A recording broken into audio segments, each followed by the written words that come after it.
श्री गणेशाय नमः। ओम श्री परमात्मने नमः। अग्नि पुराण 278वां अध्याय।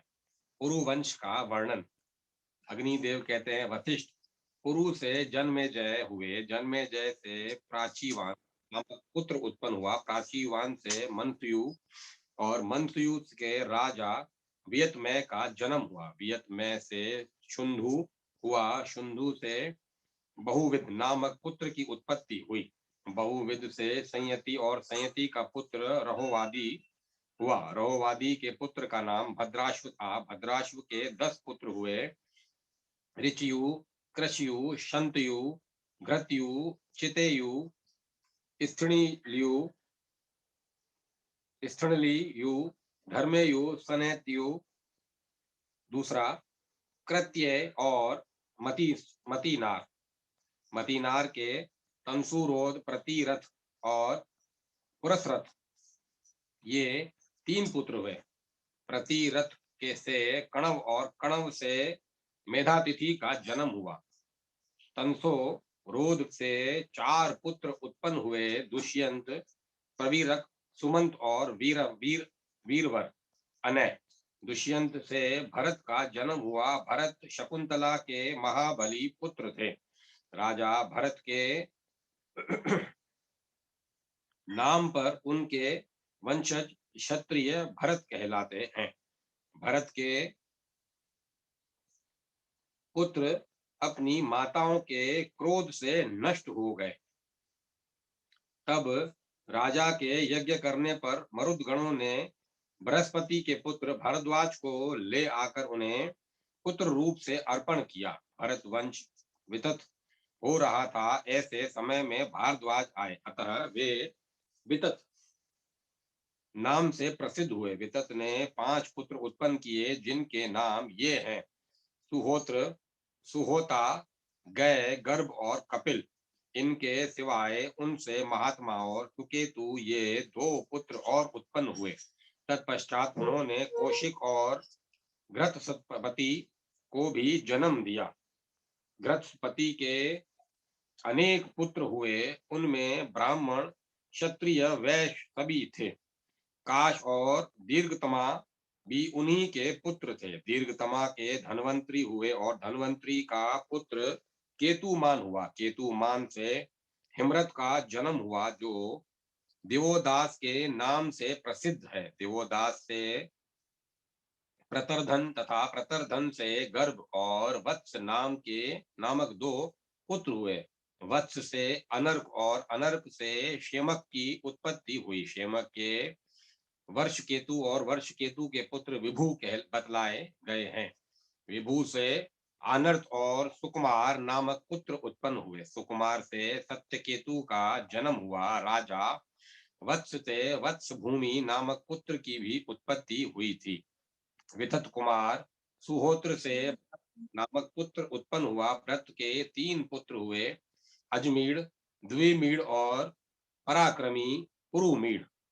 अजमीड़ की केशनी नाम वाली पत्नी के गर्भ से प्रतापी जहुन का जन्म हुआ। जहुन के से अजाक्ष्व की उत्पत्ति हुई और अजाक्ष्व का पुत्र बलाकाक्ष हुआ।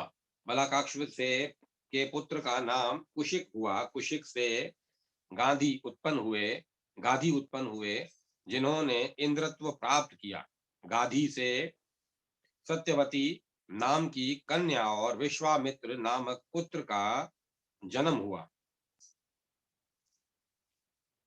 देवरात और कतिमुख आदि विश्वामित्र के पुत्र हुए। अजमीर से शुनशेप और अष्टक नाम वाले अन्य पुत्रों की भी उत्पत्ति हुई।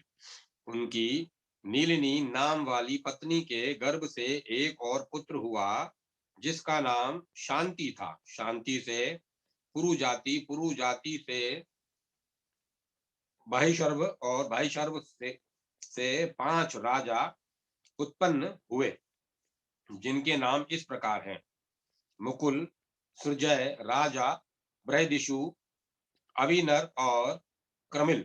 ये पांचाल नाम से विख्यात हुए। मुकुल के वंशज मुकुल्य कहलाए। ये शास्त्र धर्म से युक्त ब्राह्मण हुए। मुकुल से चांचाश्व का जन्म हुआ और चांचाश्व से एक पुत्र और एक जुड़वी संतान पैदा हुई। पुत्र का नाम देवोदास था और कन्या का अहल्या। अहल्या के गर्भ से शरद्वत गौतम द्वारा शतानंद की उत्पत्ति हुई। शतानंद से सत्यध्रक हुए। सत्यध्रक से भी दो जुड़वी संतानें पैदा हुई। उनके पुत्र का नाम कृप और कन्या का नाम कृपी था। देवोदास से मैत्रेय और मैत्रेय से सोमक हुए। सृजय से पंचधनुष की उत्पत्ति हुई। उनके पुत्र का नाम सोमदत्त था। सोमदत्त से सहदेव, सहदेव से सोमक और सोमक से जंतु हुए। जंतु के पुत्र का नाम प्रशत हुआ। प्रशत से ध्रुपद का जन्म हुआ और ध्रुपद का पुत्र धृष्टधुमन था और धृष्टधुमन से धृष्टकेतु की उत्पत्ति हुई। महाराज अजमीर की धुमनी नाम वाली पत्नी से ऋषक नामक पुत्र उत्पन्न हुआ। ऋषक से संवरण और संवरण से कुरु का जन्म हुआ, जिन्होंने प्रयाग से जाकर कुरुक्षेत्र तीर्थ की स्थापना की। कुरु से सुधनवा, सुधनु, परीक्षित और रिपुजन्य, ये 4 पुत्र हुए। सुधनवा से सुहोत्र और सुहोत्र से च्यवन उत्पन्न हुए। च्यवन की पत्नी महारानी गिरिका के वसु श्रेष्ठ उपरीचक उपरीचर के अंश से 7 पुत्र उत्पन्न हुए। उनके नाम इस प्रकार हैं: ब्रदर्थ, कुश, वीर, यदु, प्रत्यग्रह, बल और मत्स्यकाली। राजा भ्रदर्थ से कुशाग्र का जन्म हुआ। कुशाग्र से वृषभ की उत्पत्ति हुई और वृषभ के पुत्र का नाम सत्यहित हुआ। सत्यहित से सुधनवा, सुधनवा से उर्ज, उर्ज से संभव और संभव से जरासंध उत्पन्न हुआ। जरासंध के पुत्र का नाम सहदेव था। सहदेव से कदापि और सहदेव से उदापी और उदापी से शुतकर्मा की उत्पत्ति हुई। कुरुनंदन परीक्षित के पुत्र जन्मेजय हुए। वे बड़े धार्मिक थे। जन्मेजय से त्रदस्यु का जन्म हुआ। राजा अजमेर के जो जनहू नाम वाले पुत्र थे, उनके सुरत, शत्रुसेन, उग्रसेन और भीमसेन, ये 4 पुत्र उत्पन्न हुए। परीक्षित कुमार जन्मेजय के 2 पुत्र और हुए, सुरत तथा महिमान। सुरत से विदुरथ और विदुरथ से ऋष हुए। इस वंश में ये ऋष नाम से प्रसिद्ध द्वितीय राजा थे। इनके पुत्र का नाम भीमसेन हुआ। भीमसेन के पुत्र प्रतीप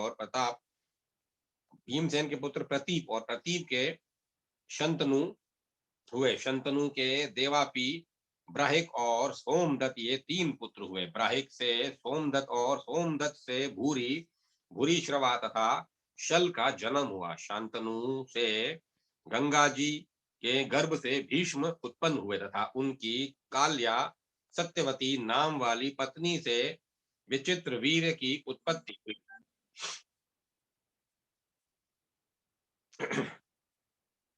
विचित्र वीर की पत्नी के गर्भ से श्री कृष्ण देवपायन के ने धृतराष्ट्र, पांडु और विदुर को जन्म दिया।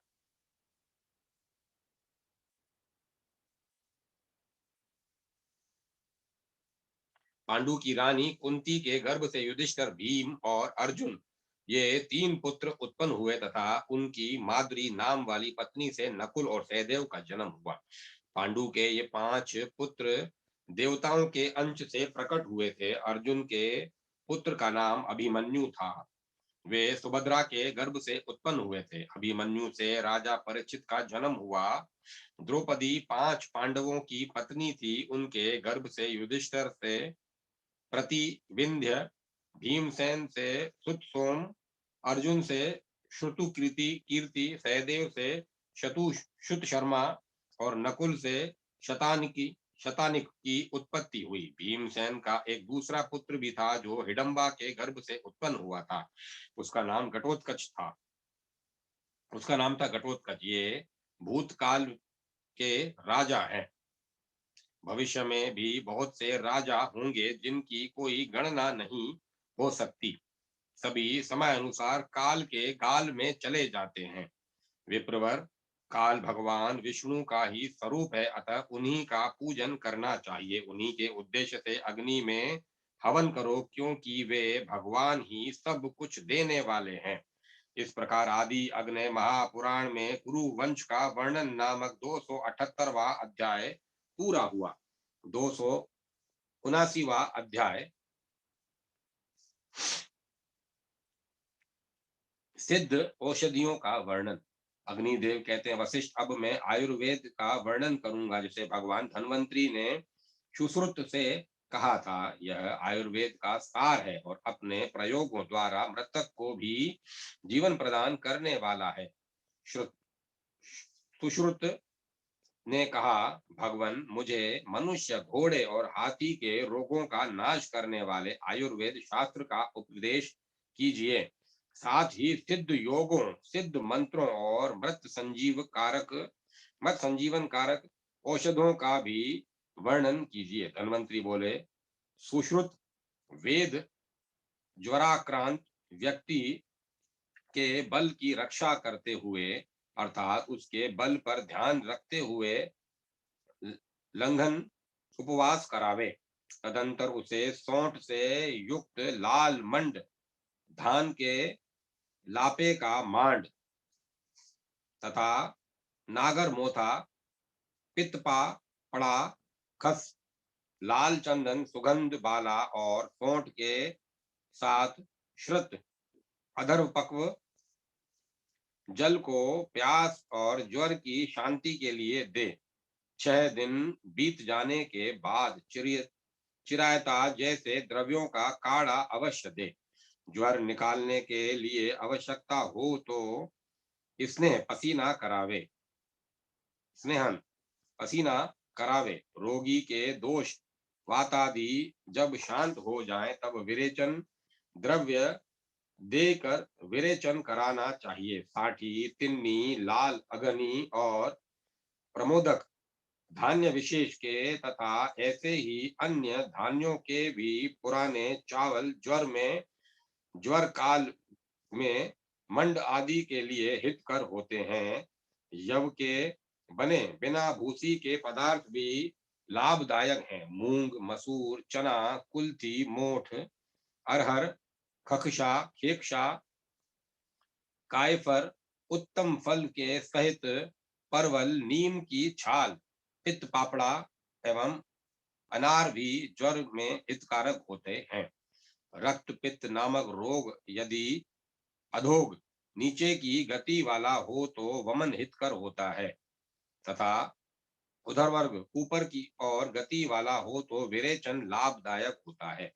इसमें बिना सोट के षडंग, मुस्तपर्ट, कोशी, चंदनो, दिचय, नागौर, मोथा, पिपपाड़ा, खस, चंदन एवं सुगंध बाला से बना क्वाथ देना चाहिए।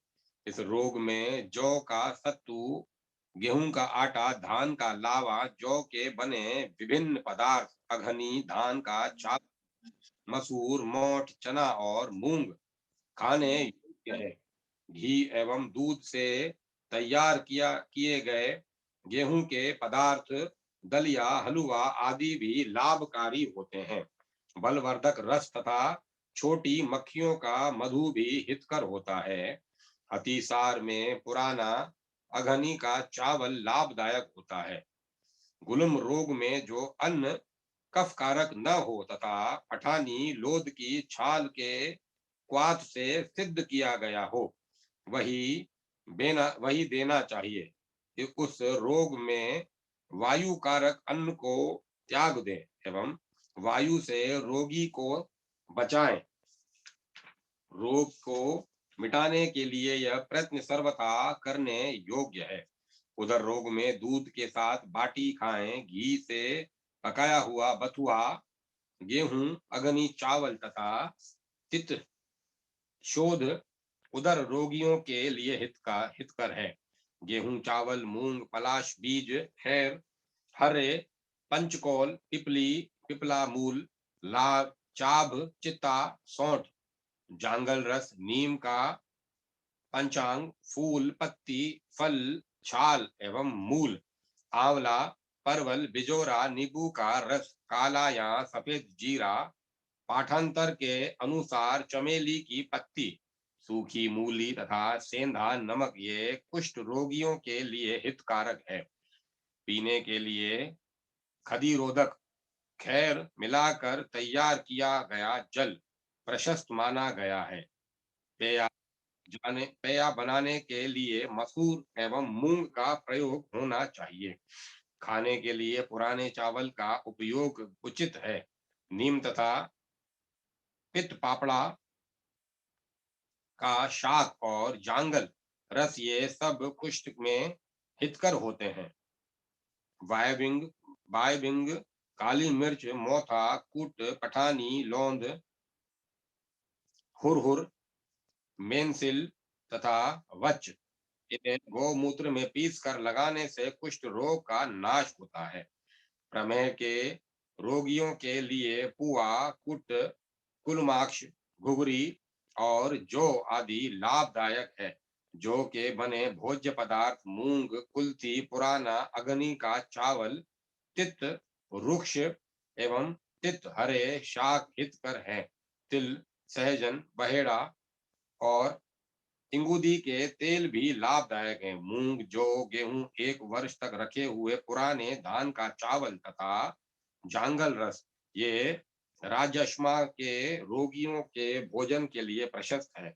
श्वास, कास, दमा और खांसी के रोगियों को कुल्थी, मूंग, रसना, सूखी मूली, मूंग का पुआ, दही और अनार के रस से सिद्ध किए गए विष्किर, जांगल रस, बिजोरे का रस, मधु, दाख और व्योश, सौंठ, काली सौंठ, मिर्च, पीपल ये से संस्कृत जो गेहूं और चावल खिलाए। दशमूल, बला, बरियार या खरेटी, रास्त्रा और कुल्थी से बनाए गए तथा कुपर रस से युक्त क्वाथ श्वास और हिचकी का कष्ट दूर करने वाले हैं। सूखी मूली, कुल्थी, मूल, दशमूल, जांगल रस, पुराना जौ, गेहूं और चावल खस के साथ लेना चाहिए। इससे भी का श्वास और कास का नाश होता है। शोध में गुड़ सहित हर्रे या गुड़ सहित सौंठ खानी चाहिए। चित्रक तथा मट्ठा दोनों गृहिणी रोग के नाशक हैं। निरंतर वात रोग से पीड़ित रहने वालों के लिए पुराना जौ, गेहूं, चावल, जांगल रस, मूंग, आंवला, खजूर, मुनक्का, छोटी बेर, मधु, घी, दूध, शक्र, इंद्रियव, नीम, पित्त पापड़ा, वृष, बल कारक द्रव्य तथा तरकारिष्ट हितकर हैं।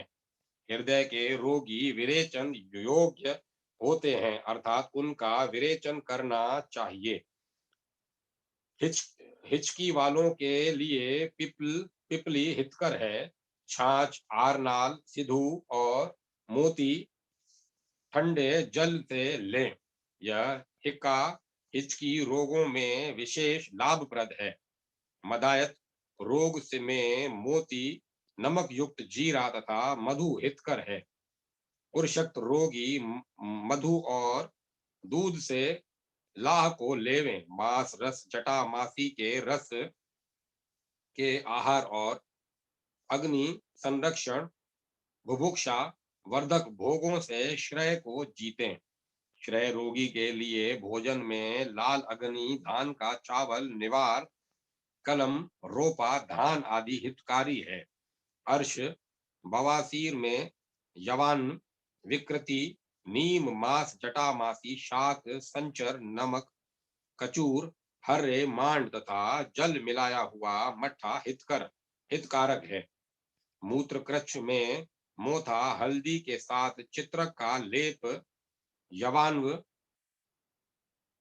यवान यवानन विकृति, शाली धान्य, बथुआ, सुवरचल, संचर नमक, त्रपु, लाह, दूध, ईख के रस और घी से युक्त गेहूं, ये खाने के लिए लाभकारी हैं तथा पीने के लिए मठ और सुरा आदि देने चाहिए। सर्दी के वमन के लिए सर्दी के वमन के लिए लाजा, लावा, सत्तू, मधु, पुरुषक, फालसा, बैंगन का भरता, शिखी, पंख, मोर की पांख तथा पानक विशेष प्रकार का पेय लाभदायक है। अघनी के चावल का जल गरम या शीत गरम दूध तृष्णा का नाशक है। मोथा और गुड़ से बनी हुई गुटी का गोली मुख में रखी जाए तो तृष्णा नाशक है। यवानन विकृति, उप, पुआ, सूखी मूली, परवल का शाक, वेतांग्र, बैत के अग्रभाग का नरम हिस्सा और करेल, उरु स्तंभ, जांग के जकड़ने का विनाशक है। विस्परी, फोड़े, फुंसी आदि के रूप में सारे शरीर में फैलने वाले रोग का रोगी मूंग, अरहर, मसूर के युष्य, तिल युक्त जांगल, रस, सेंधा नमक सहित घृत, दाख, सौंठ, आंवला और उनाव के युष के साथ पुराने गेहूं, जौ और अगनी धान के चावल आदि अन्न का सेवन करें तथा चीनी के साथ मधु, मुनक्का एवं अनार से बना जल पिए। वात रक्त के रोगी के लिए लाल साठी का चावल, गेहूं, यव, मूंग आदि हल्का अन्न देवें। काक माची, काली मकोए, वेताग्र, बथुआ, सुवरचला आदि शाक देवें। मधु और मिश्री सहित जल पिलावें। नासिका के रोगों में दुर्वा से सिद्ध घृत लाभदायक है। आंवले के रस से या भृंगराज के रस से सिद्ध किए हुए तेल का नस्य दिया जाए तो वह सिर के समस्त कुर्मी रोगों में लाभप्रद है। विप्रवर, शीतल जल के साथ लिया गया अन्न पान और तिलों का भक्षण दांतों को मजबूत बनाने का तथा परम तृप्ति कारक है, बनाने वाला तथा परम तृप्ति कारक है।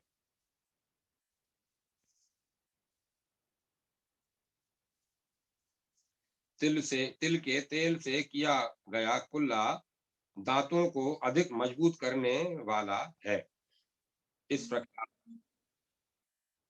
इस प्रकार के कृमियों के नाश सब प्रकार के कृमियों के नाश के लिए वायविंग का चूर्ण तथा गौमूत्र का प्रयोग करें।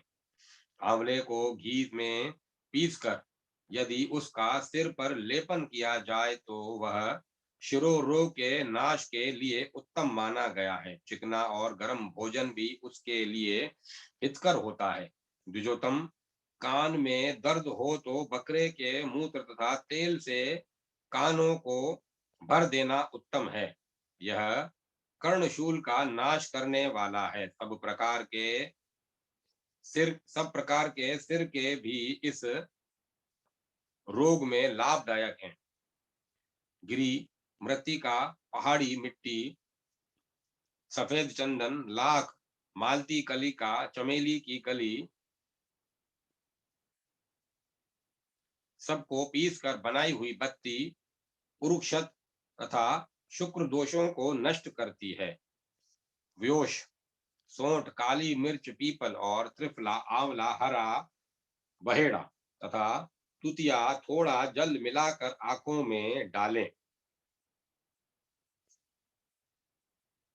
यह और प्रसाजन प्रसोत भी आंखों के सब रोगों का नाश करने वाला है। लोध, कांजी और सेंधा नमक सेंधा नमक सेंधे सेंधा नमक को घी में भूनकर शिला पर पीसकर आंखों पर लेप करने से सब प्रकार के नेत्र रोगों में लाभ होता है। अश्वतन आंसू गिरना तो बंद ही हो जाता है। गिरी मृत्तिका का और सफेद चंदन का बाहरी लेप आंखों को लाभ पहुंचाता है और तथा नेत्र रोगों के नाश के लिए त्रिफला का सदा सेवन करें। इसके जल से आंखों को धोना उत्तम माना गया है। दीर्घजीवी होने की इच्छा वाले को रात में त्रिफला घृत मधु के साथ खाना चाहिए। शतावरी रस में सिद्ध दूध तथा घी वृक्ष है, बलकारक एवं आयुवर्धक है।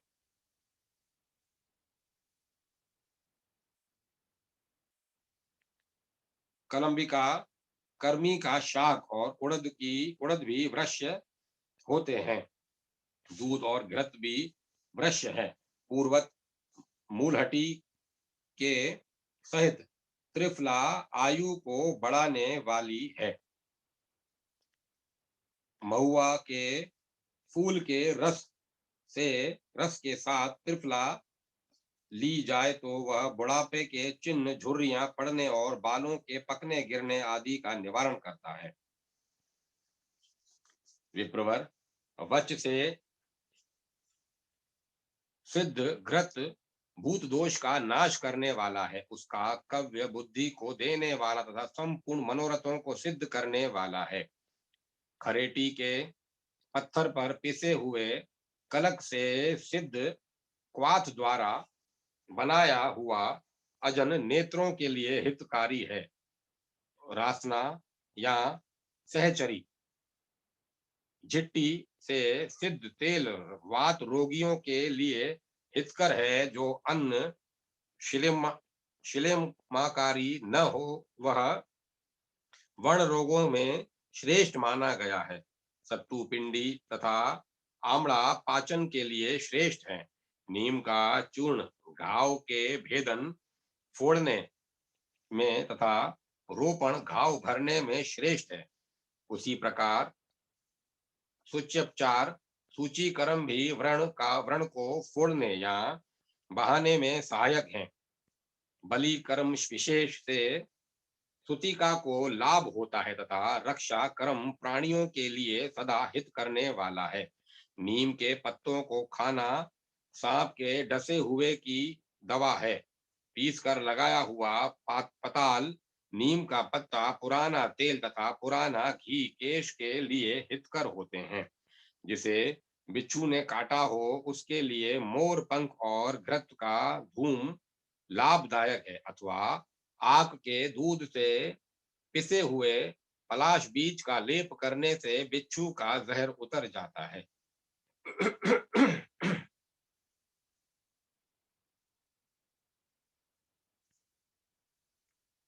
बिच्छू के काटे हुए को पीपल या बड़ी हरड़ जायफल के साथ पिलाएं। आक का दूध, तिल, तेल, फल और गुड़ उनको समान मात्रा में लेकर पिलाने से कुत्ते का भयंकर विष शीघ्र ही दूर होता है।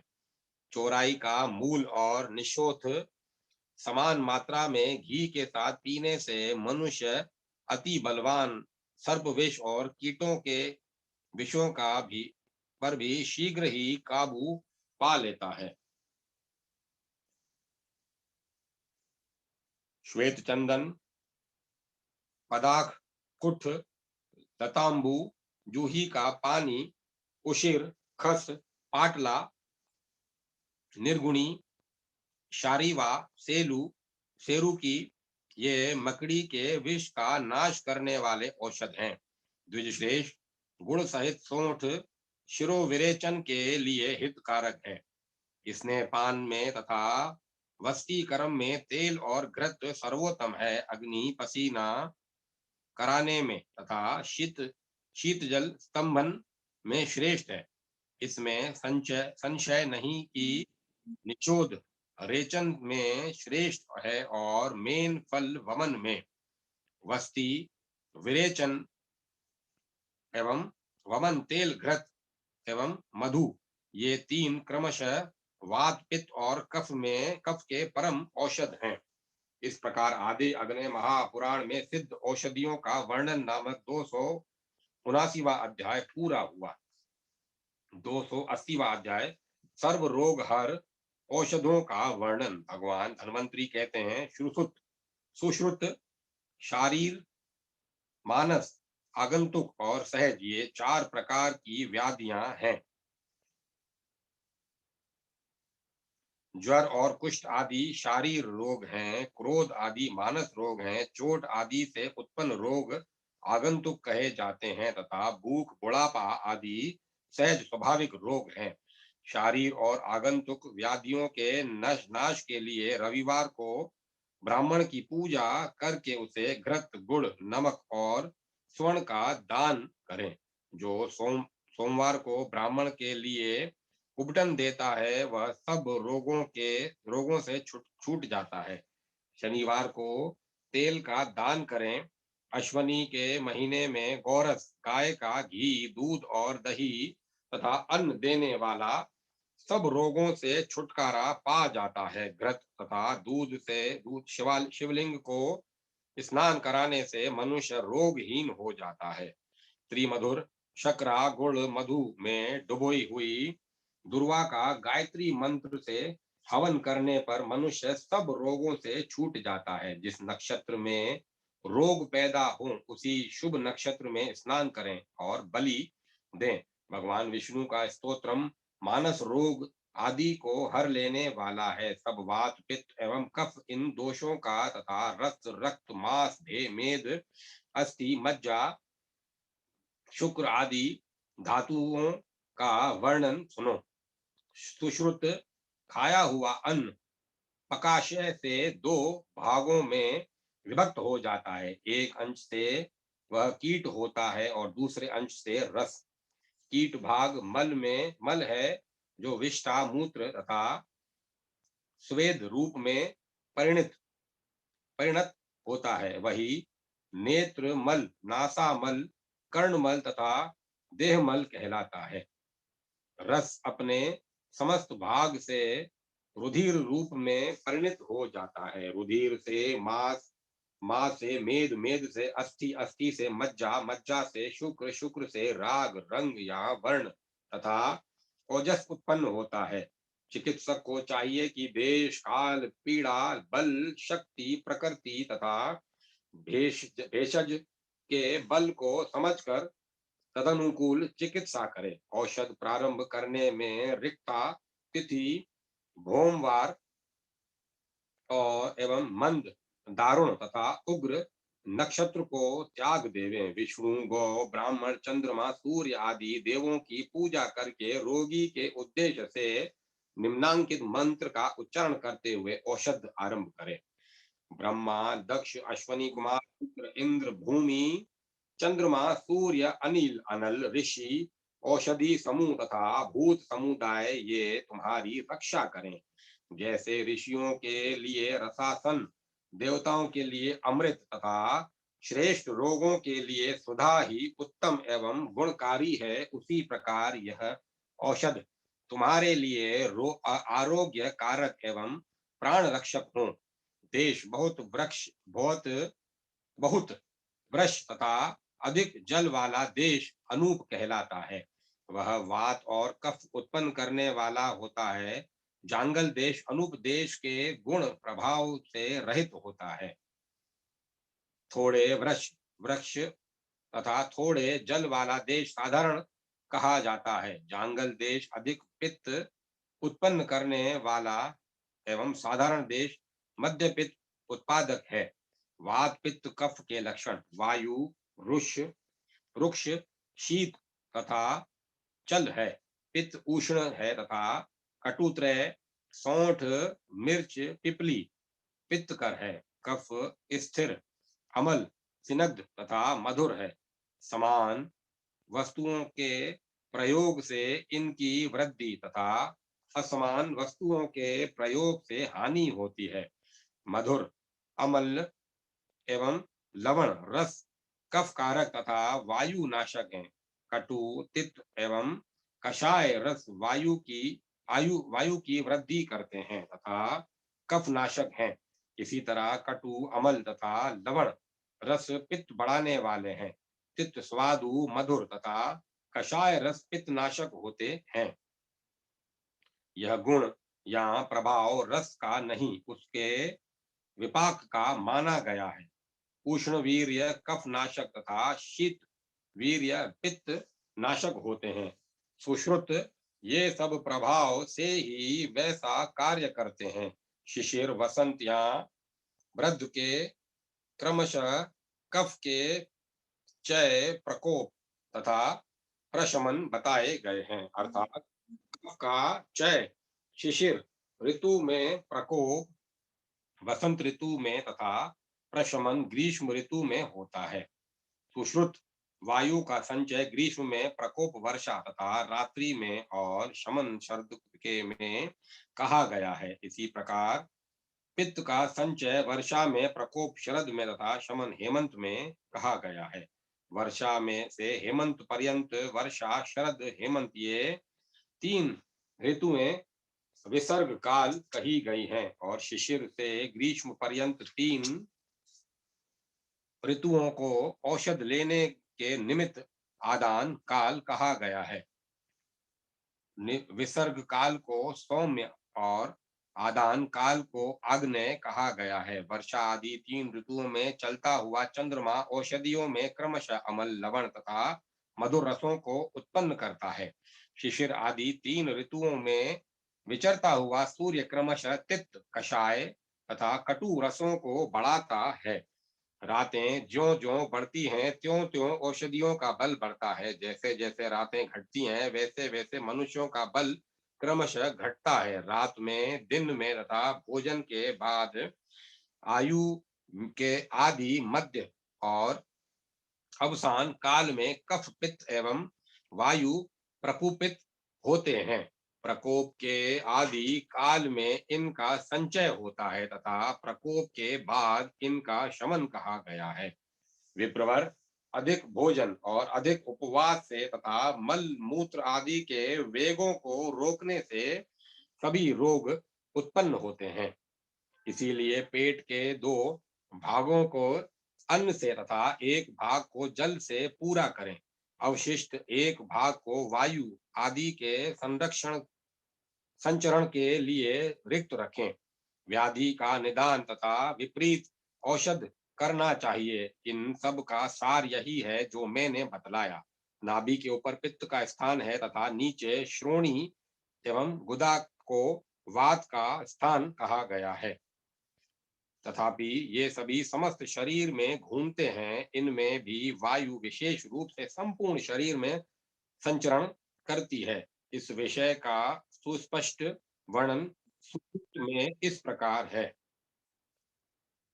सुश्रुत सूत्र स्थान अध्याय 21 सूत्र। इसके बाद दोषों के स्थानों का वर्णन करूंगा। इनमें संक्षेप से रहस्य यह है कि वायु का स्थान श्रोणी एवं गुदा है, इस उसके ऊपर एवं नाभि ग्रहणी के नीचे पकाशय है। पकाशय एवं आमाशय के मध्य में पित्त का स्थान है। शिलुम श्लेष्मा का स्थान आमाशय है। देह के मध्य में हृदय है तथा मन का स्थान है, जो स्वभावतः दुर्बल, थोड़े बाल वाला, चंचल, अधिक बोलने वाला तथा विषमानल है, जिसकी जठर अग्नि कभी ठीक से पाचन क्रिया करती है, कभी नहीं करती, तथा जो स्वप्न में आकाश में उड़ने वाला है, वह वात प्रकृति का मनुष्य है।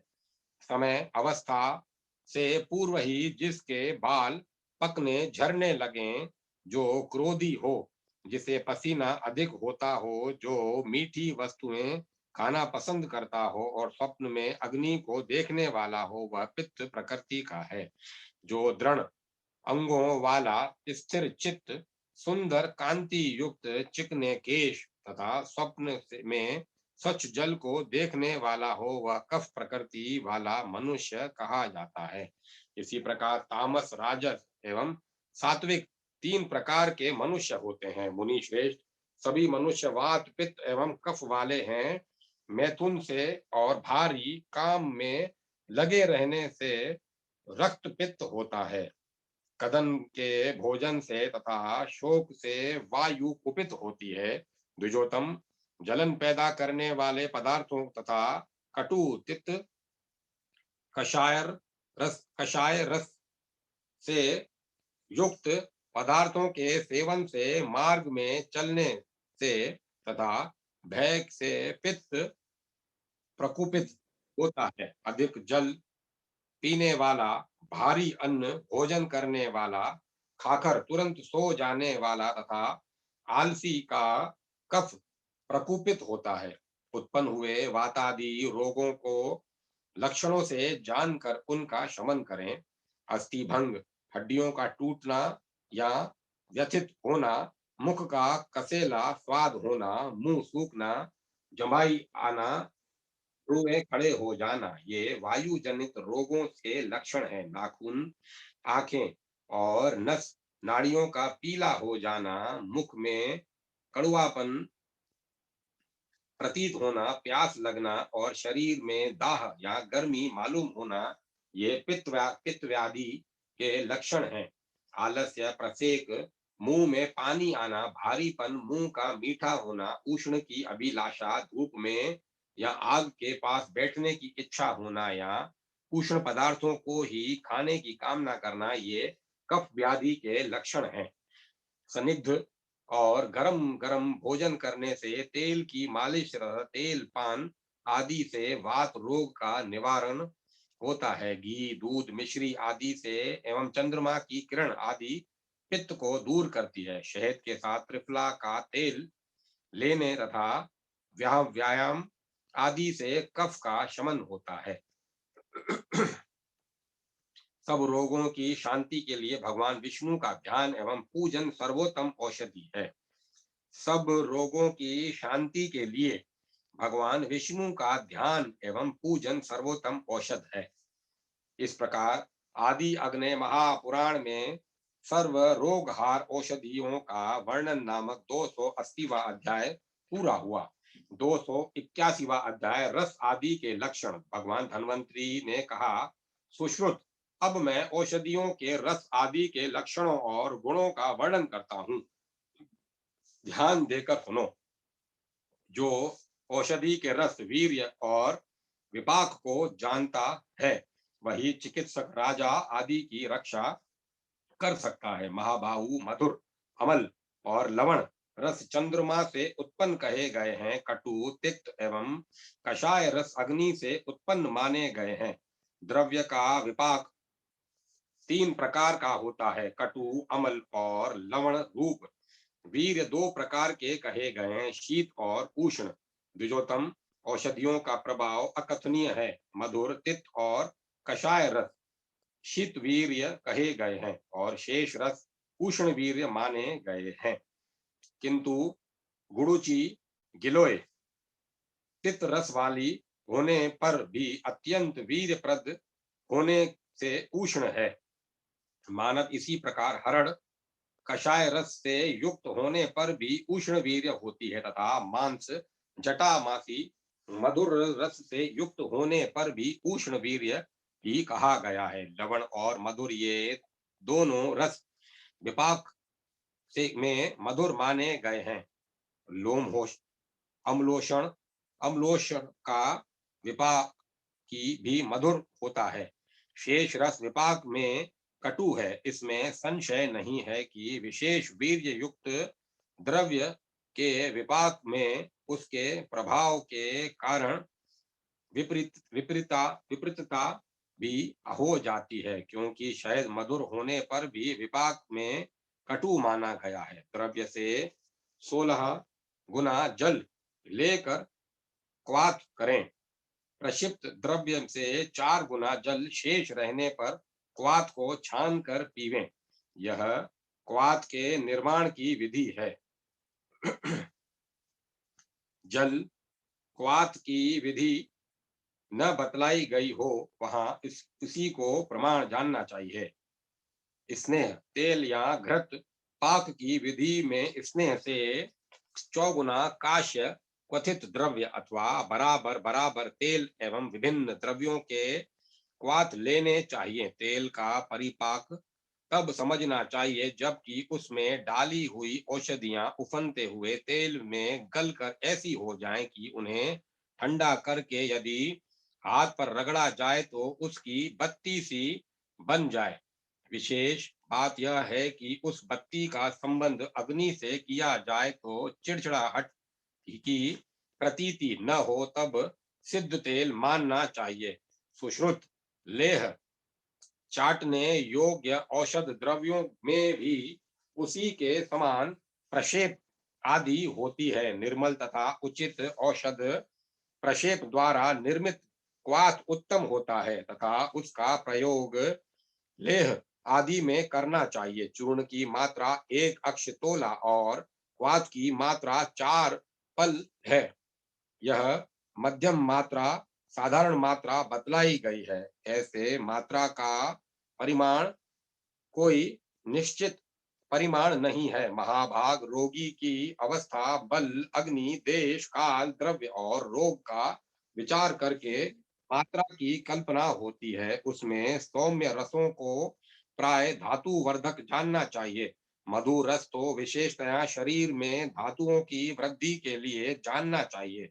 दोष धातु और द्रव्य समान गुण युक्त होने पर शरीर की वृद्धि करते हैं और उसके विपरीत होने पर क्षय कारक होते हैं। नरश्रेष्ठ, इस शरीर में 3 प्रकार के उपस्तंभ खंबे कहे गए हैं: आहार, मैथुन और निद्रा। मनुष्य इसके प्रति सदा सावधानी रखे। इनके पूर्णतया परित्याग या अत्यंत सेवन से शरीर श्रेय को प्राप्त होता है। कृश शरीर का ब्रहंड पोषण, स्थूल शरीर का कृषण और मध्यम शरीर का रक्षण करना उचित है। ये शरीर के 3 भेद माने गए हैं: तर्पण और अतर्पण। इस प्रकार आहार आदि उपक्रमों के 2 भेद होते हैं। मनुष्य को सदा हिताक्षी होना चाहिए, हितकारी पदार्थों को ही खाना चाहिए और मिताक्षी बनना चाहिए। परिमित भोजन करना चाहिए तथा जीर्णाक्षी होना चाहिए। पूर्वभुक्त अन्न का परिपाक हो जाने पर ही पुनः भोजन करना चाहिए। नरश्रेष्ठ, औषधियों की निर्माण विधि 5 प्रकार की मानी गई है: रस, कल्क, क्वाथ, शीत का शीतक क्षाय तथा फाट।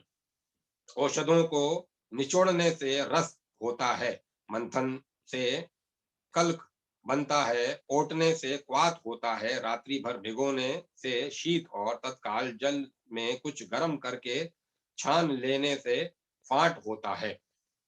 इस प्रकार चिकित्सा के 108 साधन हैं।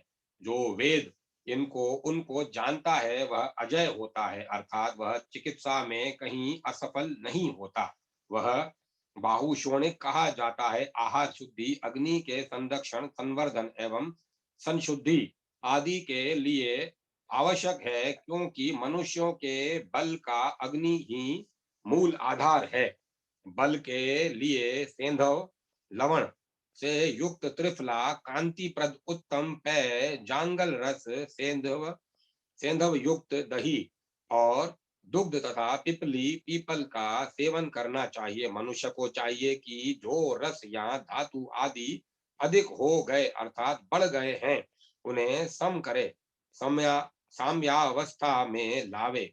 वात प्रधान प्रकृति के मनुष्य को अपनी परिस्थिति के अनुरूप ग्रीष्म ऋतु में अंगमर्दन करना चाहिए, शिशिर ऋतु में साधारण या अधिक, वसंत ऋतु में मध्यम और ग्रीष्म ऋतु में विशेष रूप से अंगों का मर्दन करें। पहले त्वचा का के सारे, उसके बाद मर्दन करने योग्य अंग का मर्दन करें। स्नायु और रुधिर से परिपूर्ण शरीर में अस्थि समूह अत्यंत मांसल या का प्रतीत होता है। इसी प्रकार कंधे, बाहु, जनुद्वय तथा जंगाद्वय भी मांसल प्रतीत होते हैं। बुद्धिमान मनुष्य शत्रु के समान इनका मर्दन करे। जत्रु, हसली का भाग, वक्ष स्थल, छाती, इन्हें पूर्वत साधारण प्रकार के से मले तथा समस्त अंग संधियों को खूब मल कर उन्हें अंग संधियों को फैला दे, किंतु उनका प्रसारण हठात एवं कर्म विरुद्ध न करे। मनुष्य अजीर्ण में भोजनोपरांत और तत्काल जल पीकर परिश्रम न करे।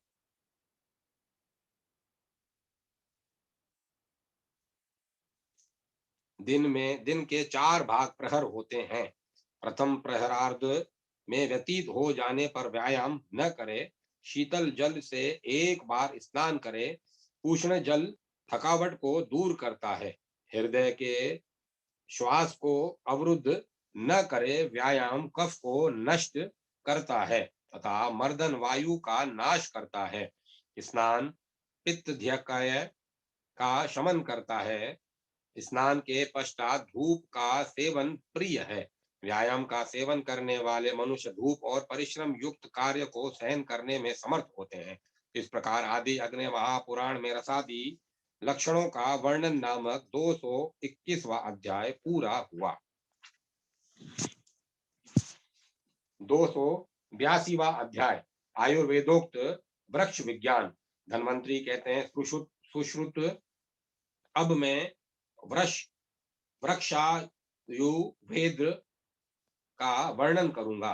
क्रमशः ग्रह के उत्तर दिशा में पलश पाकड़, पूर्व में वट बरगद, दक्षिण में आम्र और पश्चिम में अश्वत्थ पीपल वृक्ष मंगल माना गया है। घर के समीप दक्षिण दिशा में उत्पन्न हुए कांटेदार वृक्ष भी शुभ हैं। आवास स्थान के आसपास उद्यान का निर्माण करें अथवा सब और का भाग पुष्पित तिलों से सुशोभित करें। ब्राह्मण और चंद्रमा का पूजन करके वृक्षों का आरोपण करें। वृक्षारोपण के लिए तीनों उत्तरा, स्वाति, हस्त, रोहिणी, श्रवण और मूल ये नक्षत्र अत्यंत प्रशस्त हैं। उद्यान में पुष्करणी बावली का निर्माण करावें और उसमें नदी के प्रवाह का प्रवेश करावें। जलाशय आरंभ के लिए हस्त, मघा, अनुराधा, पुष्य, ज्येष्ठा, छतभिक्षा, उत्तराषाढ़ा, उत्तरा भाद्रपदा और उत्तरा फाल्गुनी नक्षत्र उपयुक्त है। वरुण, विष्णु और इंद्र का पूजन करके इस क्रम को आरंभ करें। नीम, अशोक, पुनांग, नागकेसर, शिरीष, प्रियंगु, अशोक, कदली, केला, जाम्बू, जामुन, वकुल, मूलसिरी और अनार वृक्षों का आरोपण करके ग्रीष्म ऋतु में प्रातः काल और सायंकाल, शीत ऋतु में दिन के समय और वर्षा ऋतु में रात्रि के समय भूमि के सूख जाने पर वृक्षों को सींचें। वृक्षों के मध्य में 20 हाथ का अंतर उत्तम, 16 हाथ का अंतर मध्यम और 12 हाथ का अंतर अधम कहा गया है। 12 हाथ अंतर वाले वृक्षों को स्थानांतरित कर देना चाहिए। घने वृक्ष फलहीन होते हैं, पहले उन्हें काट छाट कर शुद्ध करें, फिर विड़ंग, घृत और पक मिश्रित शीतल जल से उनको सींचें। वृक्षों के फलों का नाश होने पर कुल्थी, उड़द, मूंग, जौ, तिल और घृत से मिश्रित शीतल जल के द्वारा यदि सेचन किया जाए तो वृक्षों में सदा फलों और पुष्पों की वृद्धि होती है। भेड़ और बकरी की विष्ठा का चूर्ण, जौ का चूर्ण, तिल और जल इनको एकत्र करके 7 दिन तक एक स्थान पर रखें। उसके बाद इससे सींचना सभी वृक्षों के फल और पुष्पों को बढ़ाने वाला है। मछली के जल जिसमें मछली रहती हो से सींचने पर वृक्षों की वृद्धि होती है। विडंग चावल के साथ यह जल वृक्षों का दोहद अभिलक्षित पदार्थ है। इसका सेचन साधारणतया सभी वृक्ष रोगों का विनाश करने वाला है। इस प्रकार आदि अग्नि महापुराण में वृक्ष और वेद वर्णन नामक 222वां अध्याय पूरा हुआ। अब मैं कथा में विराम देता हूँ।